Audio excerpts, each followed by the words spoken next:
You got the feeling. Whoa, you got the feeling. Whoa, you got the feeling. Okay. Yeah, okay. I was involved for quite some time with a group from Brazil called Santo Daime, and they have hundreds and hundreds of hymns, and all very interesting. And in one of the hymns, there's a saying which I think is really quite correct, and is that tudo gira perfeito. And tudo gira perfeito means that everything spins in perfection. And I believe this to really be true. And whether you were aware of it or not is another point. But the fact is that everything is as it is, and everything exists for a very specific reason, known or unknown. But everything is in place. Everything that is happening is for a reason. And we are all, and by we, I mean everything, everybody in the entire universe is in a learning experience. There is something that is called experiential reality. It cannot be replaced by anything else. You can read all you want about any subject whatsoever, but experiential reality cannot be replaced by a million books. So experiential reality is based on the fact that your reality is as you experience it to be, and each individual person is slightly different. So you can't. Your say interpretation of reality differs from person to person. Yeah. And I am a very firm believer that it is a monumental error for anyone to impose their perception of reality on anyone else. Each one has their perception of reality. Now, what helps me tremendously is that I'm a firm believer in the holofractal universe. Do you want to explain that? Holofractal is very easy to explain. Okay. Just to let you know, this is why I love talking to Miguel. We're going to go down the rabbit hole. How sweet. Anyway, as probably most people know, a hologram is like a sheet of plastic that through two laser beams produces this image that is completely incoherent. But then when one laser beam is projected through the back of it, you have this sort of like, it's called a hologram. It's like the illusion of a three-dimensional image that not only can you see the front, but you can see the sides and the top and everything like that. But you know that it's an illusion because it's just on a piece of plastic. But all the information that is contained within that image forms part of that hologram. Now, if we project this concept to the universe, it's very interesting because if you get that holographic plate and you cut it in half, you don't get half an apple on each side. You get all the information that form that image on each half of that holographic plate.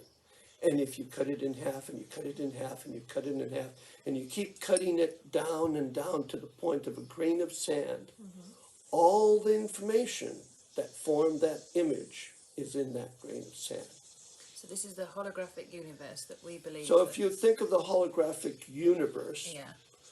all the information in the entire universe coexists in any one point. The holofractal universe is that understanding fractality is very interesting because fractality is reiteration of energy. It's like repeating. It goes on and on and on and on in infinity. Everything that you see around you is a generation of fractality. And fractality, if we're going down the rabbit hole, is the Mandelbrot set, Yes. which is the image, which I will get Bryony to insert in this video right now. But the important thing to understand is all of fractality exists in that point between local and non-local space. Okay. In other words, it's hard for us to imagine how there can be space and non-space, but it's like yin and yang, you know, like there is no yin and there is no yang. There's yin yang, and there's no space, and there's no non-space. It's all one space. But it's difficult for us to understand this because we're faced a little bit with the same conundrum of trying to teach trigonometry to an ant. That's what I feel like in our sessions sometimes. It's somewhat difficult because Yeah. of not only the inability to comprehend what this person is trying to tell you, but it's the language that is being used. So if you go beyond language, which is to go beyond mind, which is my specialty, it's like As we know. taking people into a journey of no mind. When you get to a state of no mind, you become pure consciousness.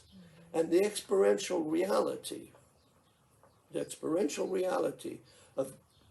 of experiencing what it is to transcend mind and become pure consciousness cannot be explained in any books No. or experienced through those books. You can understand certain concepts and everything like that, but the actual experience cannot be studied in text.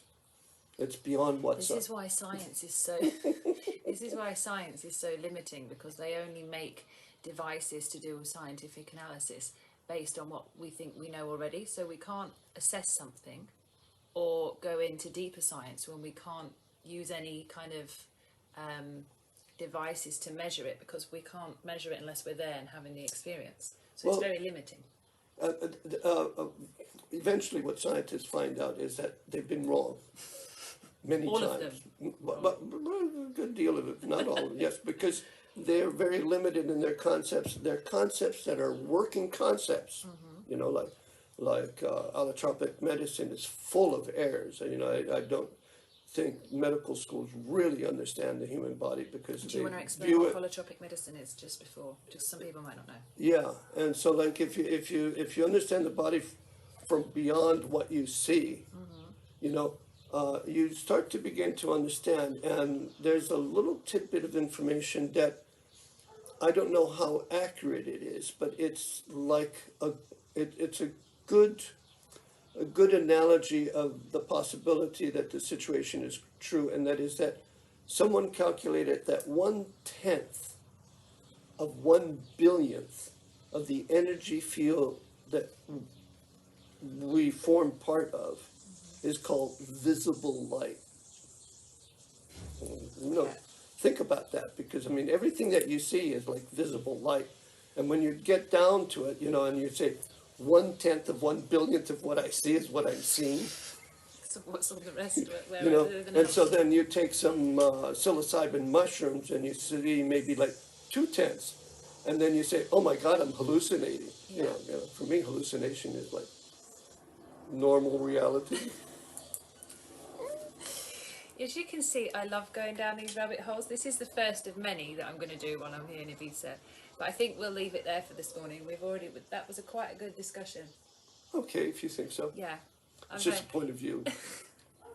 He's very clear and concise this morning. Usually it takes a long time to get to the point, but you did it really well. I think a camera works for you, you know. Well, there's something I really believe to be quite true, and is that if you cannot explain something that is extremely complex Simply enough, you don't understand you it. don't understand it. I learned that from you and Einstein. Was it Einstein? I don't know. I think you might have told me. I think it's Well, a good quote. I think Einstein was an interesting fellow, but I think his formula is complete crap. There's E equals MC squared. I mean, what limitation like a of dance thought? move on the dance. Limitation of thought. But anyway, it's fine. Yeah, it sounds like a Works move for some that we should have people. done on the dance floor in Yeah. space back in the day. Right, we're going to go. Bye for now.